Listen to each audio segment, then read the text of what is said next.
Ndugu zangu ni wasikilizaji, nasaha yangu ya leo ni kuhusiana na jibu la swali ambalo tumeulizwa.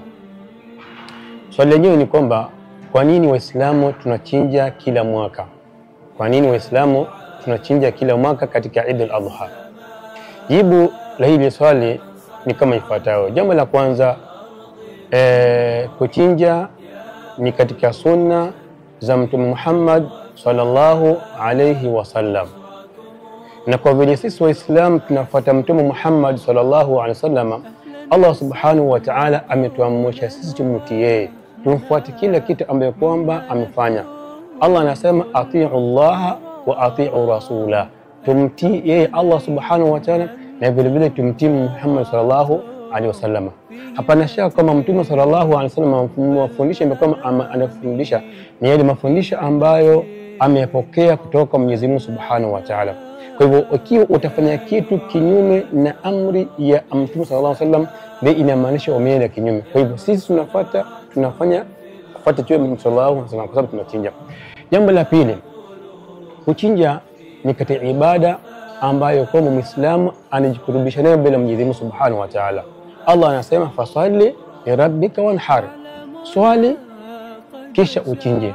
Kumaanisha kwamba ukisha swali salatul Eid Adha, chinja kwa ajili ya Mwenyezi Mungu subhanahu wa ta'ala. Na hii kuchinja ni ibada ambayo kwa Mwenyezi Mungu anapenda. Mwenyezi Mungu subhanahu wa ta'ala anapenda. Muislamu anapofanya hivyo ni kwamba anajikurubisha mbele ya Mwenyezi Mungu subhanahu wa ta'ala, anataka kukua karibu na Mola wake.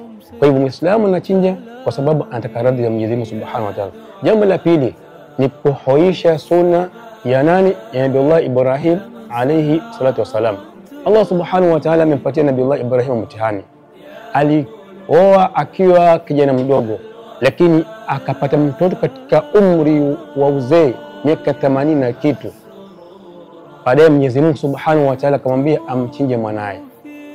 Hebu kwa mfano wewe umeoa mke wako, umekaa na mke wako mwaka wa kwanza wa pili, alafu all of a sudden tu baada ya mke kujifungua unaambia mtoto wako mtoe, unasikia namna gani?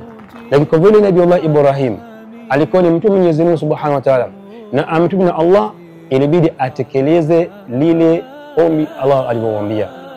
Falamma balagha ma'ahu sa'ya, Nabii Ismail alipofikia wakati kwamba ameshakuwa mtoto amebalighi, anaenda na babake kwenye kufanya kazi, akirudi nyumbani akamwambia inni ara fil manami anni adbahuka, mimi nimeota katika ndoto kwamba ninakuchinja wewe mwanangu. Lakini angalia vile Nabii Ismail jibu lake sana magani. Alimwambia babake kwamba faf'al ma tu'mar, wafanye ulichoamrishwa na Mwenyezi Mungu subhanahu wa ta'ala. Kwa Nabii Ibrahim alipokuwa anataka kumchinja mwanae, Allah subhanahu wa ta'ala akambadilishia, akamta fidia na kondoo, akamwambia basi chinja huyu kondoo. Ndio maana sisi Waislamu tunachinja kila mwaka kwa sababu ya kufuata ama kuhuisha sunna ya nani? Ya Nabii Ibrahim alayhi wasallam. Jambo la mwisho ni kwamba ni kwa sababu ya kumshukuru Mwenyezi Mungu subhanahu wa ta'ala. Allah subhanahu wa ta'ala ametufanyia wepesi wanyama ambao tunawachinja.